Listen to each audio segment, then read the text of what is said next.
Bismillahirrahmanirrahim. Assalamualaikum warahmatullahi wabarakatuh. Dari bunyi sambutan salamnya kelihatannya semuanya sedang puasa. Alhamdulillah.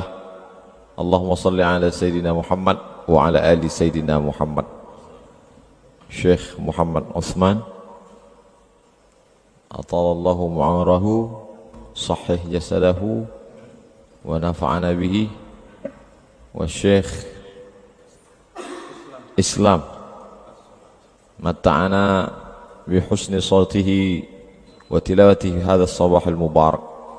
Kita, telinga kita, hati kita diberikan nikmat mendengarkan bacaan yang luar biasa di subuh yang penuh berkah, subuh Sayyidul Ayyam, hari yang dipilih Allah Subhanahu wa ta'ala, dan kita bisa bersilaturahim di tempat yang paling mulia, tanah masjid, di waktu yang paling mulia, salat subuh. Aqimis salata liduluki syamsi ila ghasaqil laili wa qur'an al-fajr. Allah tidak menyebut yang lain sebagai Quran Fajr, tapi disebut Allah salat subuh karena ayat yang paling panjang dibaca dalam salat adalah Quran al-Fajr, salat yang paling panjang bacaan ayat Al-Qur'annya di waktu subuh. Dan hari ini Allah Ta'ala memilih untuk mengawali kemuliaan, dan hari Jumat pula kemuliaan itu diakhiri dengan berakhirnya kiamat pada hari Jumat. Sampai-sampai hari Jumat dijadikan sebagai tempat berkirimnya salawat ke makam Rasulullah SAW. Ketika itu Nabi bertanya, sahabat bertanya kepada Rasulullah SAW, kaifa salatuna ma'rudatun alaika wa qad arimta? Bagaimana mungkin salawat kami dibawa ke makammu padahal engkau sudah hancur berkeping? Lalu kemudian Nabi menjawab, innallaha harramal arda ajsadal anbiya. Allah mengharamkan tanah memakan jasad para nabi. Mudah-mudahan silaturahim kita ini membuat kita selalu istiqamah dalam iman dan Islam, dan bersama Rasulullah SAW dalam surga Jannatul Firdaus insyaallah.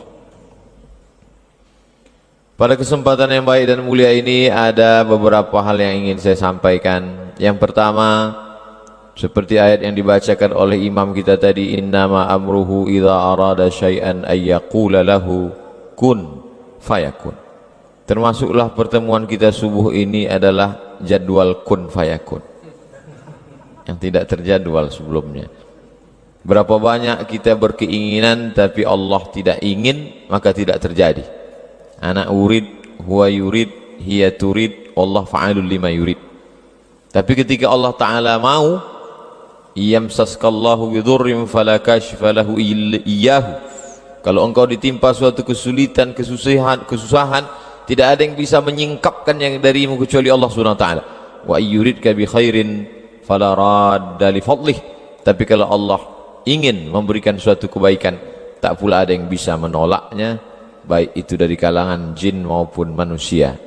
Itu yang kita katakan setiap selesai salat, la mani'a lima a'taita wa la mu'tiya lima mana'ta. La mani'a, tidak ada satupun yang bisa menjadi penghalang atas apa yang engkau ingin berikan. Wala mu'tiya, tidak pula ada yang bisa satupun yang memberikan atas apapun yang ditahan oleh Allah Subhanahu wa ta'ala. Buktinya subuh ini, berapa banyak jadwal saya batal yang baleho bannernya sudah siap karena tidak dapat izin. Subuh ini bisa karena memang tidak pakai izin. Ustaz Abdul Somad ngapain datang? Salat Jumat. Sama seperti saya menyampaikan khutbah Jumat, tidak perlu izin. Makanya saya dibuat di atas mimbar salat Jumat.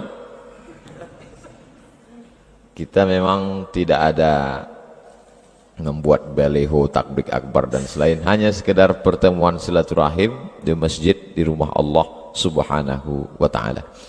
Poin pertama yang ingin saya sampaikan bahwa dalam hidup ini banyak sekali hal-hal yang diberikan Allah Subhanahu wa ta'ala kepada kita, seperti yang diceritakan pada kisah Nabi Musa alaihissalam.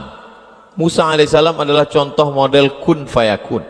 Ketika semua anak-anak dirazia yusabbihu yuzabbihuna abna'akum wa yastahyuna nisa'akum. Anak laki-laki semuanya sembelih. Tidak ada satupun yang bisa terselamat dari penyembelihan Fir'aun. Razia yang dilakukan oleh penguasa terbesar dunia, sampai-sampai 1 dari 7 keajaiban dunia mengabadikan makam kubur tempat mumi mereka sampai hari ini. Sampai-sampai satu-satunya raja yang jenazahnya masih utuh hidup sampai saat ini masih ada di Tahrir Square Museum di samping Sungai Nil.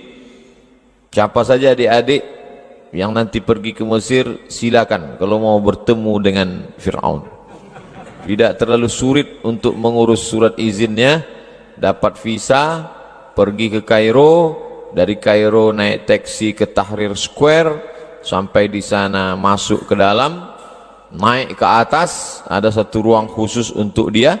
Ketika saya sampai di depan pintu, bergetar badan saya mau masuk ke dalam karena melihat tiketnya mesti beli lagi. Ternyata tiket yang di bawah nggak cukup, sudah mahal, mau dipoto nggak boleh karena cahaya blitz boleh merusak, bisa merusak kulit mumi katanya, maka dibiarkan saja begitu. Nah, itu juga nanti maksudnya kita jangan foto pakai blitz. Mata anak kecil juga yakadul barqu yakhtafu absarahum, kilat akan menyambar mata. Kilat bisa menyambar mata anak kecil disebabkan blitz, merusak kornea mata. Lalu kemudian Allah Subhanahu wa taala ingin memberikan kun fayakunnya. Wa auhayna ila ummi Musa an ardi'ih. Wahai ibu Musa, susukan anakmu. Fa in khifti alaihi, kalau kau takut anakmu ini nanti akan disembelih oleh tentara Fir'aun, la takhafi, jangan kau takut. Wala tahzani, jangan kau sedih. Orang akan stres menghadapi perjalanan hidup ketika 2 penyakit hinggap dalam dirinya, terlalu takut dan terlalu sedih. Ini penyakit orang sekarang. Terlalu takut nanti anak cucunya tidak makan, akhirnya dia korupsi. Terlalu takut nanti akan terjadi begini-begini, akhirnya dia curang dalam dagang bisnisnya. Terlalu takut dan kemudian terlalu sedih, akhirnya depresi, stres. Kalau langsung mati nggak apa-apa, ini setengah mati, menyusahkan orang hidup. Nauzubillah. Lalu kemudian Allah SWT mau menunjukkan kun fayakunnya, lalu kemudian dihanyutkanlah anak kecil itu di Sungai Nil. Kita tahu dari acara televisi parabola yang bercerita tentang hewan-hewan itu, katanya singa itu adalah sampai-sampai the Lion King, raja. Singa dianggap sebagai raja belantara hutan. Tapi ketika kita tonton di TV, singa tidak ada apa-apanya dibanding dengan kuda Nil. Betapa kuda Nil dengan enaknya saja menangkap kepala singa dan dicampakkannya. Ustaz tahu dari mana? Ada yang ngirim videonya ke saya. Sungai Nil yang dipenuhi dengan binatang buas yang luar biasa itu tidak dapat memudaratkan bayi kecil yang dihanyutkan Allah Subhanahu wa taala karena ada rencana skenario Allah Subhanahu wa taala. Yang menghanyutkannya seorang perempuan. Asbaha fuadu ummi Musa farigha. Setelah anak itu dia hanyutkan, hatinya kosong. Menurut ahli tafsir, hatinya kosong, tidak ada memikirkan apapun, yang ada hanya Musa saja dalam hatinya. Lalu kemudian anak yang dihanyutkan itu tahu di mana lokasi tempatnya. Bukan karena dipasang tidak dipasang alarm, tidak dipasang remote control, tapi ada seorang anak perempuan kakak Nabi Musa yang mengamati kemana ini akan hanyut, dan yang menyambutnya juga adalah seorang perempuan. Kenapa perempuan? Kenapa bukan laki-laki?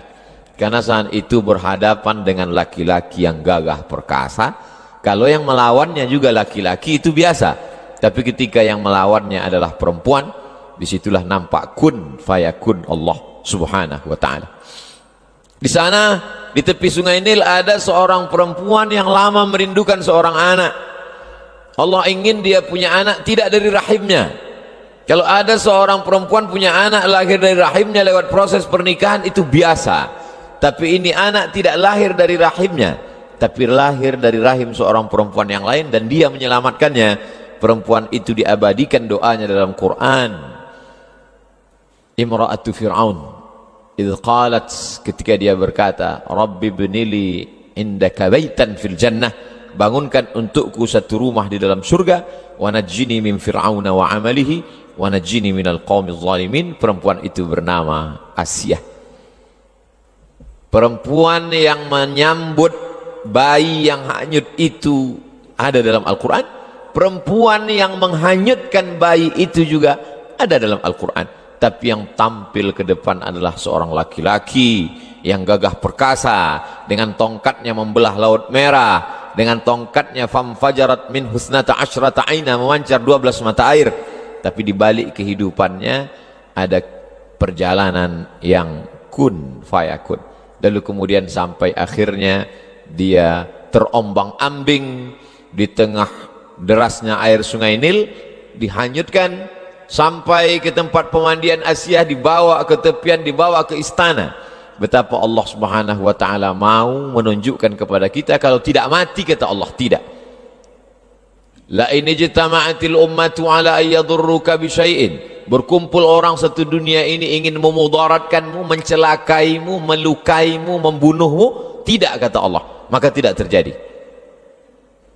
Berkumpul pula seluruh umat di dunia ini ala ayyam fa'uka bi syai'in, ingin memberikan manfaat, menolongmu, mengangkat derajatmu, kalau tidak, kata Allah, juga tidak akan terjadi. Rufi'atil aqlam, pena sudah diangkat, wajaffatis suhuf, kertas lembaran sudah kering.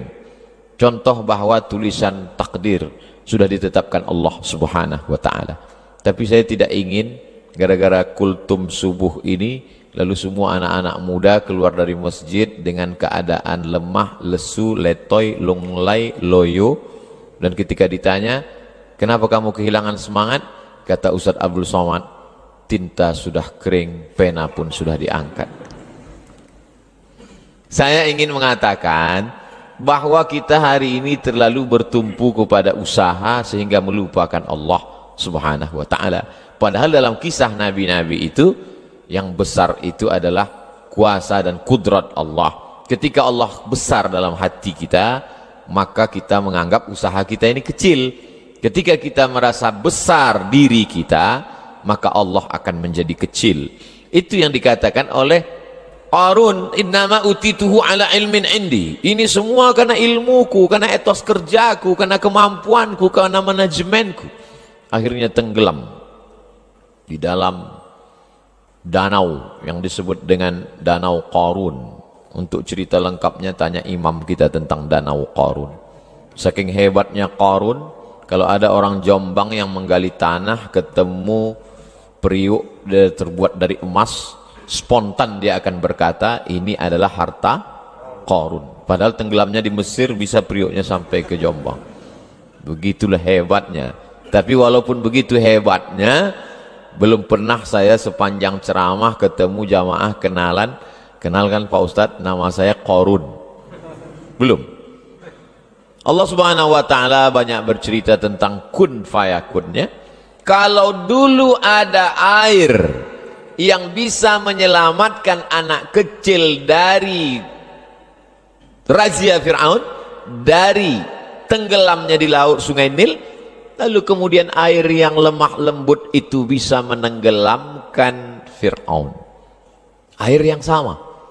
Air yang sama yang dulu menyelamatkan bayi yang dihanyutkan ibunya ketika tidak ada satupun yang bisa melindunginya. Air yang sama menenggelamkan Fir'aun. Allah ingin menunjukkan kun fayakunnya. Air itu juga. Padahal airnya sama. Betapa dalam kehidupan ini kita ingin meminta air yang lain. Padahal sebetulnya kalau Allah mau, Allah merubahnya dengan kuasanya. Innama amruhu idza arada syai'an ayaqula lahu kun fayakun. Walillahil asmaul husna. Allah punya nama yang bagus-bagus. Fad'uhu biha. Panggillah dia, serulah dia, mohonlah kepada dia. Saya kalau dalam berdoa tetap saya sebut itu, ya Rahman, ya Rahim, ya Dzal Jalali wal Ikram, ya Fa'alul lima yurid, ya man qadha amran innama yaqulu lahu kun fayakun. Ya man quwwatuhu bainal kafi wan nun, wahai engkau yang kuasanya, yang kudrat iradatnya antara kaf dan nun, kekuasaan engkau ya Allah.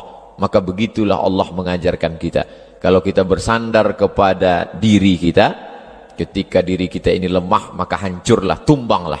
Tapi kalau kita bersandar pada kuasa Allah, saat tangan kita angkat dan mulut berkata Allahu Akbar, di situ ada kekuatan yang besar, yang luar biasa. Ketika semua manusia mengatakan dia akan mati, dia akan tenggelam, dia akan disembelih, dia akan tertelan air, tapi tidak, kata Allah. Ketika semua mengatakan dia akan selamat, bala tentaranya banyak, dia adalah Fir'aun, dia akan selamat melewati Laut Merah, tapi kata Allah tidak, maka dia tenggelam. Dan itu diabadikan. Al-yawma, hari ini, nunajjika, kami selamatkan engkau, bibadanika, dengan badanmu. Ini ayat pernah dikritik orang liberal. Kata dia, kalau dikatakan bahwa Fir'aun itu diselamatkan jasadnya, maka seluruh mumi itu juga jasadnya selamat. Seluruh mumi ketika digali gunung, batu-batu besar, itu jasadnya selamat. Lalu apa keistimewaan Fir'aun? Dari mana orang bisa membedakan ini Fir'aun yang mengejar Musa dengan ini Fir'aun yang dijadikan raja-raja mumi itu? Mana perbedaannya? Ternyata Allah ingin menunjukkan ketika ada seorang pakar mumi diperiksa, ternyata di dalam paru-paru satu mumi ini ditemukan garam. Garam tidak akan mungkin bisa masuk ke paru-paru kita, karena paru-paru itu hanya dipakai untuk bernafas. Makanya kalau ada orang minum sambil ngobrol dan mungkin masuk setetes dalam paru-parunya, dia akan tersedak dan bersin, dia akan terbatuk. Kenapa begitu? Karena paru-paru mesti bersih, tidak ada unsur apapun. Lalu kenapa satu mumi ini ketika diperiksa paru-parunya ada garam? Karena inilah orang yang garam masuk ke dalam paru-parunya. Kapan itu? Adrakahul gharaqu, adrakahul gharaqu, ketika dia tenggelam di Laut Merah dan masuk garam itu ke dalam paru-parunya. Tidak ada yang paling sakit daripada sakitnya masuknya air garam ke dalam paru-paru. Kalau mau coba, nanti pas buka puasa, masukkan air garam ke paru-paru melalui hidung. Sakit yang luar biasa. Kematian itu sakit, tapi cara kematian yang menyakitkan diberikan Allah pada orang-orang yang luar biasa. Ada yang matinya hanya dengan nyamuk yang masuk ke dalam lubang hidung lalu menjalar ke atas menggigit otaknya. Ketika dia ambil martil, dia pukulkan ke kepalanya, dihantukkan ke dindingnya, mati 400 tahun. Namrus, cara-cara mati yang luar biasa, yang mengerikan. Maka ketika saya ceramahkan tentang nyamuk masuk ke otak, segera orang pulang beli anti nyamuk, takut masuk nyamuk ke otak. Padahal itu sebenarnya cara Allah. Allah ingin tunjukkan innama amruhu idza arada syai'an ayyaqula lahu kun fayakun. Yang payah menyimpulkan tausiah kultum saya subuh ini, ceritanya kemana-mana, mudah aja. Nanti kalau pulang ada yang nanya, kenapa Mas Bu lama pulang dari masjid? Ada Ustadz Somad tadi kultum, apa isinya? Kun fayakun. Allah Subhanahu wa ta'ala dari mulai cara menyelamatkan orang, dari mulai cara mematikan orang, dari cara mulai mengabadikan orang dengan yang istimewa, yang luar biasa. Kenapa? Karena dia memang luar biasa, maka hasil-hasil karyanya juga luar biasa. Fa'tabiru, ambillah i'tibar, pelajaran, faqsusil qasasa, ceritakan kisah-kisah itu ya Muhammad sallallahu alaihi wasallam, la'allahum yatafakkarun, mudah-mudahan mereka berpikir. Kalau lampu ini mati, kita cukup pencet stop kontak, dia akan hidup. Kalau AC ini mati, kita cukup ambil remote control, on, dia akan hidup. Tapi mengonkan otak ini adalah dengan kisah-kisah. Apalagi sekarang banyak orang otaknya tidak berfungsi karena sudah dihabiskan oleh handphone ini. Luar biasa. Maka satu-satunya lagi tinggal cara untuk mengaktifkan pikiran orang adalah dengan bercerita melalui mimbar sholat Jumat.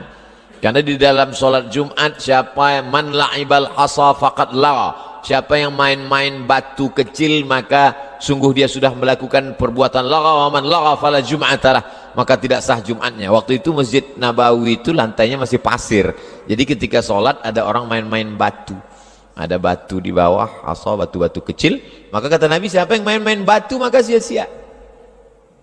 Dulu orang main batu, sekarang orang di masjid main batu juga, lihat-lihat batu cincin. Mohon maaf yang punya batu cincin, sia-sia. Orang tidak akan mungkin main handphone saat khutbah Jumat.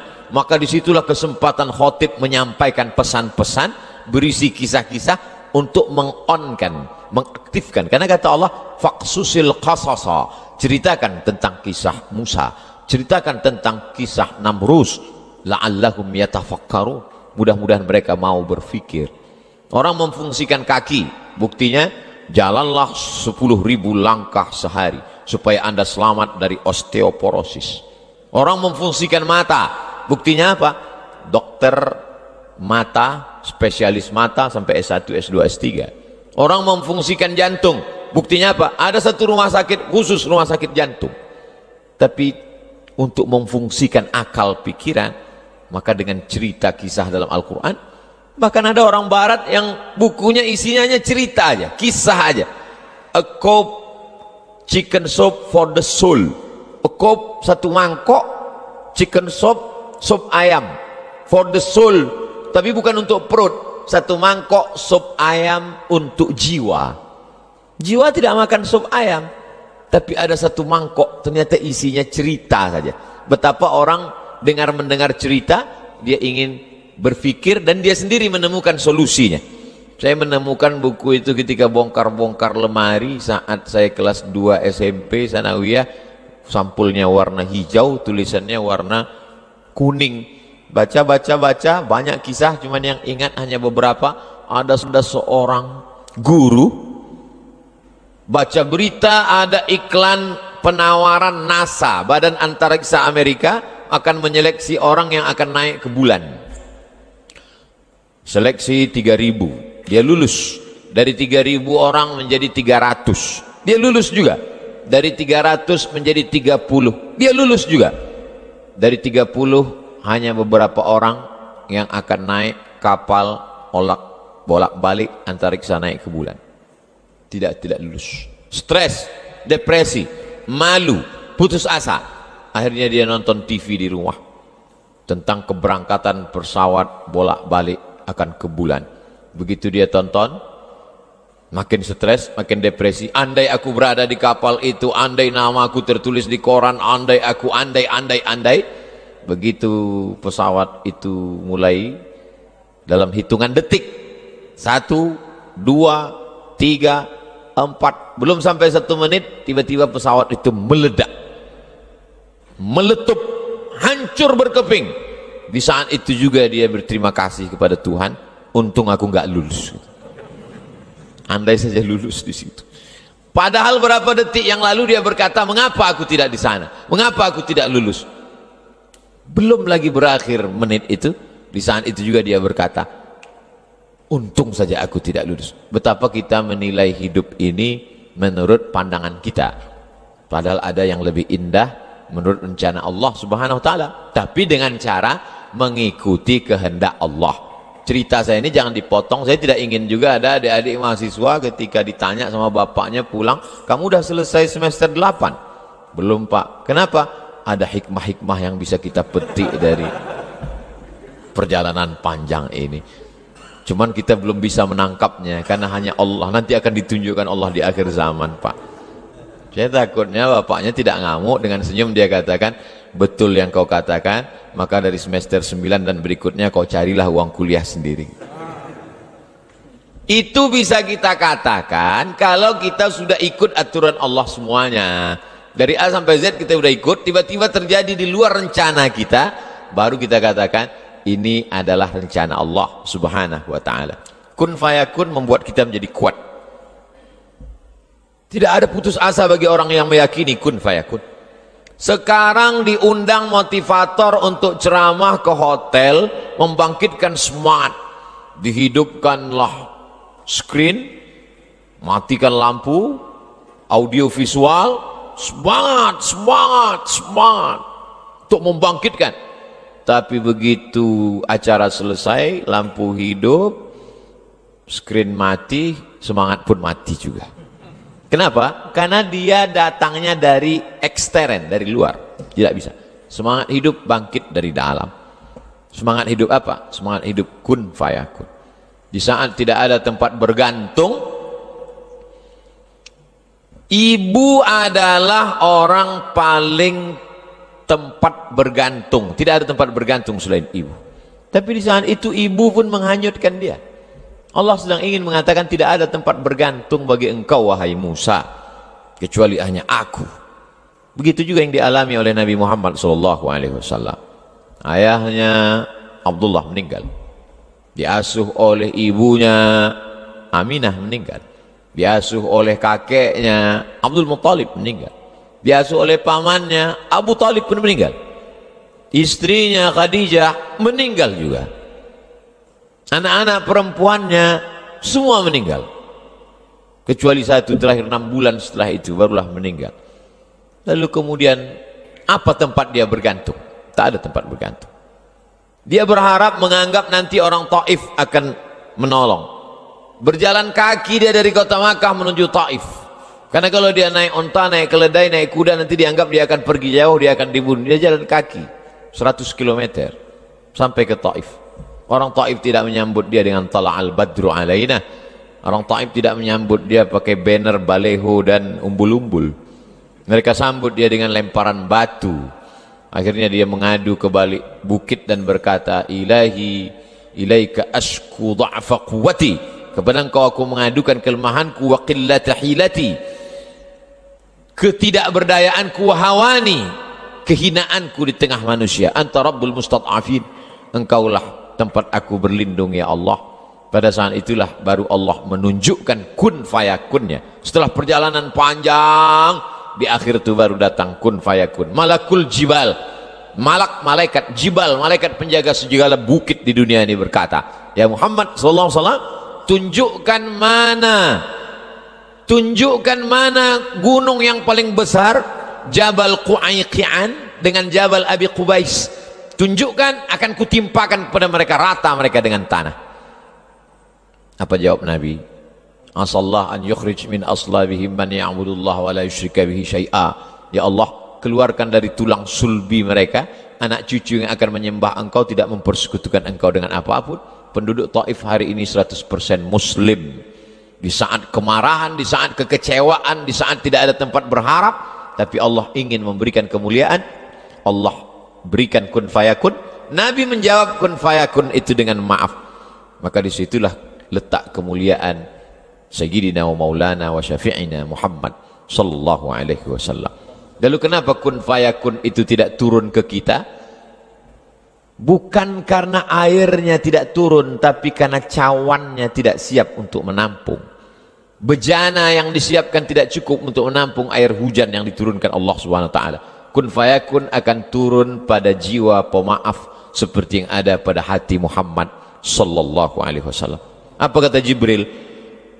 Terompah kayu sendal yang diinjak Nabi itu berdarah dan darahnya hampir saja menetes ke tanah. Kata Jibril, kalau sampai darah kakimu itu menetes ke tanah, kuratakan dunia ini ya Muhammad. Nabi membersihkan darah itu agar tidak menetes ke tanah. Andailah datang malaikat Jibril berkata kepada Abdul Somad, andai darah itu menetes ke tanah, akan kumatikan semua hatersmu Abdul Somad. Langsung saya injakkan kaki saya itu ke tanah. Ternyata kun fayakun itu tidak akan pernah turun kepadamu Abdul Somad, karena hatimu tidak seperti hati pemaaf Muhammad sallallahu alaihi wasallam. Ini poin pertama tentang kun fayakun. Nah, kita tidak mau ini hanya sebatas teori. Bagaimana menurunkan kun fayakun yang ada pada Musa, pada Ibrahim, pada Muhammad alaihi wassalatu wassalam ini kepada generasi sekarang? Maka kita perlu mentransfer itu ke umat yang ada sekarang. Alhamdulillah, saya lihat masjid ini luar biasa cantik indah, tapi apa kata Syekhna, Ustadz Abdul Somad, di sini ada 20 anak selevel SMA yang boarding belajar Al-Quran tahfiz ilmu keislaman. Yang SMP tidak boarding tapi full day. Full day maksudnya penuh 1 hari, malamnya enggak di sini lagi. Inilah cara kita untuk mengembalikan lagi kun fayakun yang pernah ada mampir di dalam hati Musa, yang pernah bersemayam di dalam hati Ibrahim, kita tarik lagi ke hati umat yang ada sekarang melalui lewat pendidikan Islam. Macam-macam, lain padang, lain belalang, lain lubuk, lain ikannya, lain kepala, lain idenya. Ada idenya dengan membuat masjid bagus, lalu kemudian ada lembaga pendidikan. Ada idenya untuk memajukan Taman Pendidikan Al-Quran dengan program 1000 TPQ seluruh dunia, sehingga kualitas anak-anak, guru fisika PNS, guru kimia digaji mahal, guru matematika bisa dapat beasiswa S1, S2, S3, tapi guru ngaji digaji 300.000 sebulan, gajiannya 3 bulan sekali, disunat massal. Bagaimana kun fayakun itu bisa mampir ke dalam hati anak-anak kita? Maka mesti ada perbaikan kurikulum, perbaikan pendidikan, program-program, dan masjid. Masjid apa namanya Ustaz? Masjid Ar-Rayyan. Ada satu pintu surga yang tidak dimasuki kecuali hanya orang yang berpuasa, Ar-Rayyan. Tapi kita sudah masuk duluan ke Ar-Rayyan. Dan masuknya saya ke Ar-Rayyan dalam keadaan berpuasa. Abdul Somad, semua manusia ingin mendatangkanmu ke Ar-Rayyan, tapi aku tidak, kata Allah, kau tak bisa datang. Tapi kalau aku berhendak, kata Allah, maka di saat berpuasalah kau masuk ke dalam Ar-Rayyan. Allah Ta'ala punya kuasa ajib. Segala tindak tanduk perbuatan Allah itu ajib. Makanya jin-jin pun berkata, inna sami'na Qur'anan ajaba. Ajib, menakjubkan, amazing, luar biasa. Yang biasa itu perbuatan manusia, yang luar biasa maka di luar manusia Allah Subhanahu wa ta'ala. Maka bagaimana supaya ini ada pada generasi ini?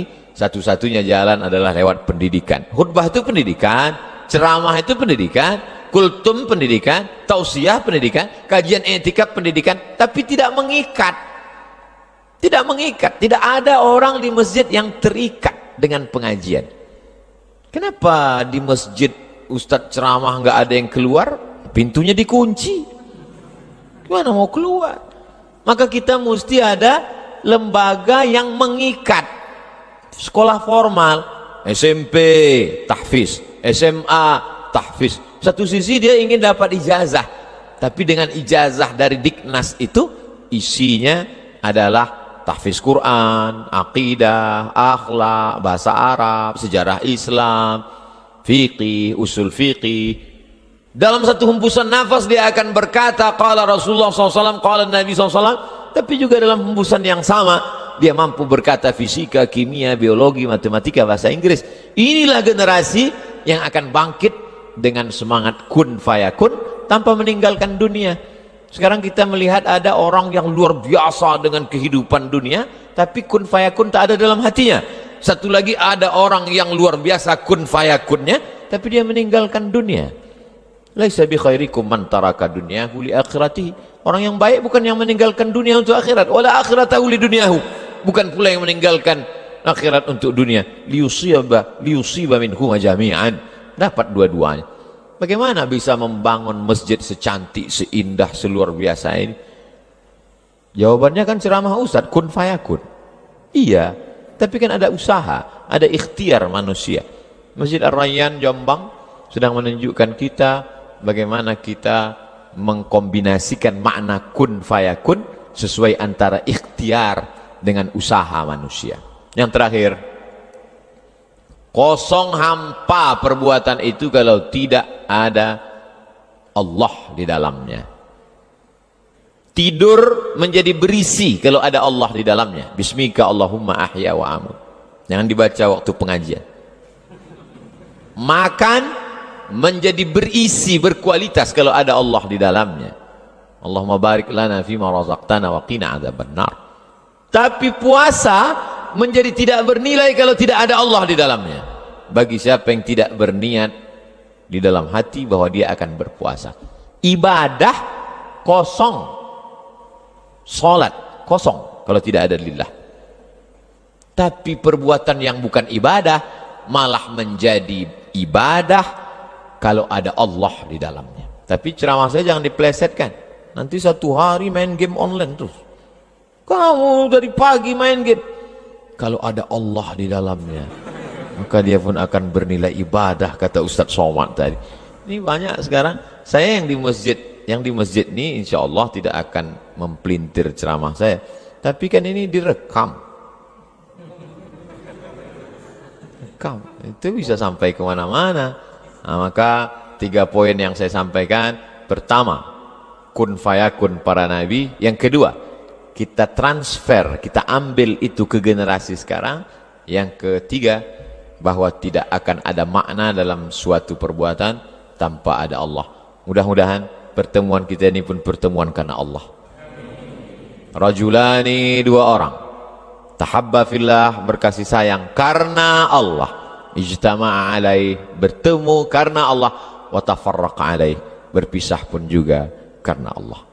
Saya akan melanjutkan perjalanan ke Pulau Bangka Belitung, setelah itu ke Palembang, setelah itu ke Riau, setelah itu baru balik ke Jombang lagi. Terima kasih, jazakumullah khairan, barakallahu fikum. Mudah-mudahan Allah senantiasa menjaga hati kita. Terima kasih. Wassalamualaikum warahmatullahi wabarakatuh.